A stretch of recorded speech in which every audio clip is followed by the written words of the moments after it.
प्रणाम। चिंता शरीर को चिता की ओर अग्रसर करता है। केवल चिंतन करते हुए ही हर समस्या के समाधान हम निकाल पाते हैं। हर समस्या की जड़ को समझते हुए उससे सुधारने के प्रयत्न कर सकते हैं।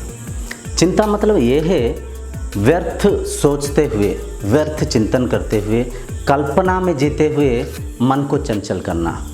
चिंतन मतलब समस्या को ठीक से देखना, समझना, समस्या के सुधार के ऊपर मन को लगाना और उसे सुधारने के प्रयत्न करना। ये सब चीज़ें तभी हो पाएगा जब आपके अंदर संयम होगा, धीरज होगा, सहन शक्ति होगा। कोई भी समस्या है तो उसे अगर सहन शक्ति के साथ सहते हुए आप संयम को बरकरार रख पाएंगे, निश्चय उस समस्या के समाधान आप निकल पाएंगे और उस समस्या से बाहर निकल पाएंगे।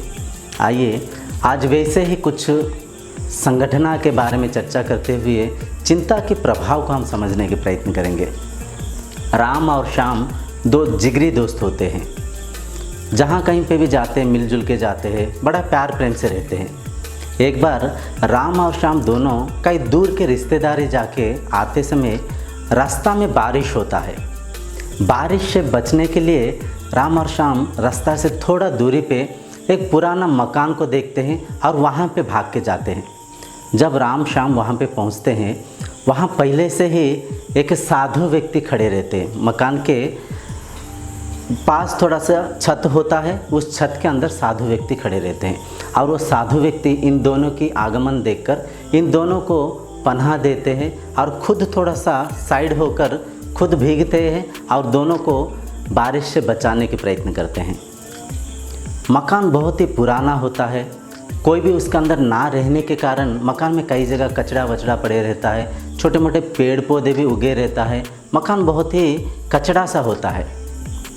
कुछ समय के बाद उस पुराने मकान से एक सांप निकलकर राम को काट देता है। राम को काटते समय श्याम और वो साधु व्यक्ति देखते हैं, लेकिन राम नहीं पता कर पाता कि क्या काटा है। राम को दर्द तो होता है लेकिन क्या काटा राम नहीं देखता है। इतने में वो साधु व्यक्ति श्याम को इशारा करके बोलते ना कुछ मत बोलना।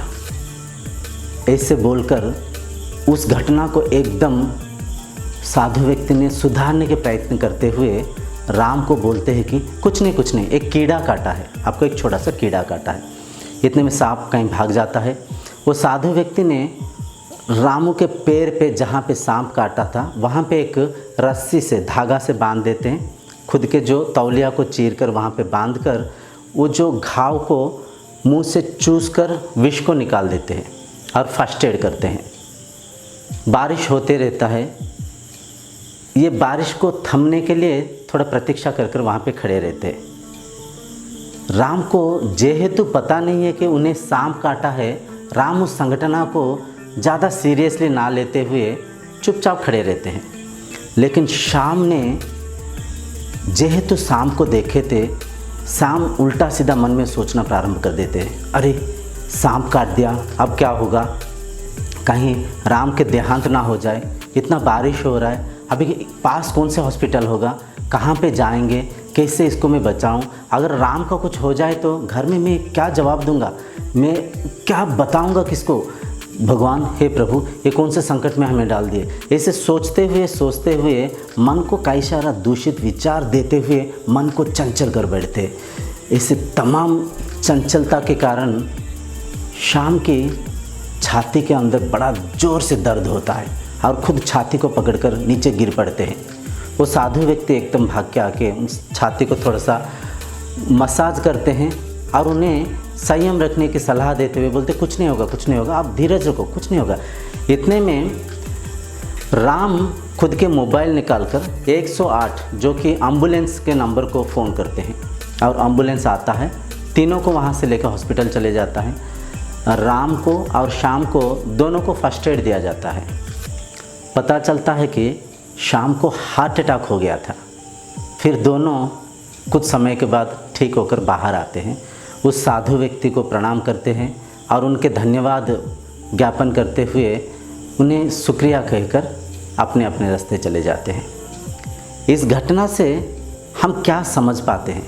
देखिए, बहुत गहरी विचार है इसमें। जब किसी का दुख होता है, किसी को बचाने के लिए झूठ बोलना कोई खराबी नहीं है। किसी के प्राण को बचाने के लिए अगर आप झूठ भी बोल रहे हैं, वो झूठ करोड़ों सत्य से भी बढ़कर है, ऊंचा है और अच्छा है। साधु व्यक्ति उन्हें जेहेतु बचाने के लिए सांप नहीं काटा, कोई एक कीड़ा काटा बोल दिए, तो इस विचार के साथ वो संयमता को बरकरार रख पाए। वैसे भी हर सांप जहरीला नहीं होता है, हर सांप से व्यक्ति मरते नहीं है। जहरीला सांप भी अगर किसी को डस देता है तो 4 घंटे लगता है उस सांप के अंदर फिर दोबारा विष बनने में। उस 4 घंटे के बीच में अगर वो सांप और किसी को काट लेता है तो वो शरीर मृत्यु नहीं होता है। तो ये जो साधु व्यक्ति थे, राम को बचाने के लिए जो झूठ बोले थे, वो झूठ कई सत्य से भी बढ़कर है। और दूसरी यहाँ पे जो गहरी सोच है, देखिए, सांप काटा हुआ राम बड़े अच्छे से है, ठीक ठाक है, कोई चंचल नहीं है, उनके मन में व्याघ्र नहीं है। लेकिन जेहेतु श्याम ने राम को सांप काटते हुए देखे थे, मन को चंचल कर कर, मन को भयभीत कर कर, व्याघ्र व्याकुल होकर हार्ट अटैक हो जाता है। ये सारा विचारों के खेल है, ये सारा तमाम चीज़ें जो चिंता के खेल है। मन एक दर्पण के जैसा है। दर्पण रूपी उस मन को, संसार को जिस नज़रिया से आप दिखाएंगे, फिर मन वैसे चिंता करेगा। जैसे मन में चिंता आएगा, शरीर में से वैसे ही संवेदनाएं होगा। उस संवेदनाओं को लेते हुए, उस संवेदनाओं के कारण ही शरीर स्वस्थ रह सकता है, शरीर बिगड़ सकता है।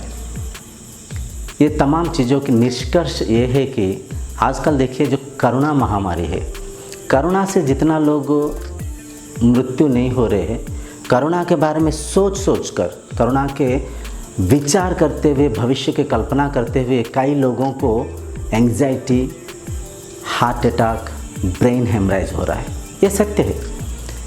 वैसे भी आप इस बात को भी सुने होंगे, सांप काटने के जरिए बहुत कम लोग मरते हैं। सांप काटा हुआ है, इस विचार को लेकर कई शरीर अंत हो जाता है, कई शरीरों को हार्ट बीट रुक जाता है, ब्रेन हेमरेज हो जाता है। जब कभी कुछ होगा उसके बारे में हम अभी से सोचते हुए इस पल ही व्याघ्र व्याकुल हो जाते हैं। तमाम चिंता के कारण है, सब कुछ मन की खेल है। मन को अगर आप ठीक से समझ पाए, विचारों को अगर सही दिशा देते हुए आप चला पाए, हर सिचुएशन से आप उभर कर निकल सकते हैं। हर सिचुएशन के, हर समस्या के समाधान को आप निकाल पाएंगे। लेकिन सबसे पहले तो आपको थोड़ा सा संयम रखना पड़ेगा, आपके अंदर थोड़ा सा सहन शक्ति रखना पड़ेगा, तभी जाकर आप इन तमाम समस्या के समाधान निकाल पाएंगे। मेरा एक छोटा सा विनती है कि आप जो टीवी में न्यूज़ वगैरह कम देखिए। कोरोना के बारे में यहाँ पे इतना मृत्यु हो गया, उतना लोग मर गए, जीडीपी इतना पीछे हो गया, ये हो गया, वो हो गया।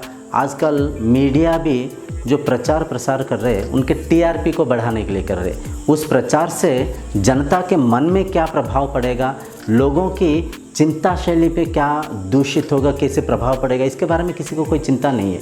अपने अपने स्वार्थ से हर कोई मीडिया की न्यूज़ प्रसार कर रहे।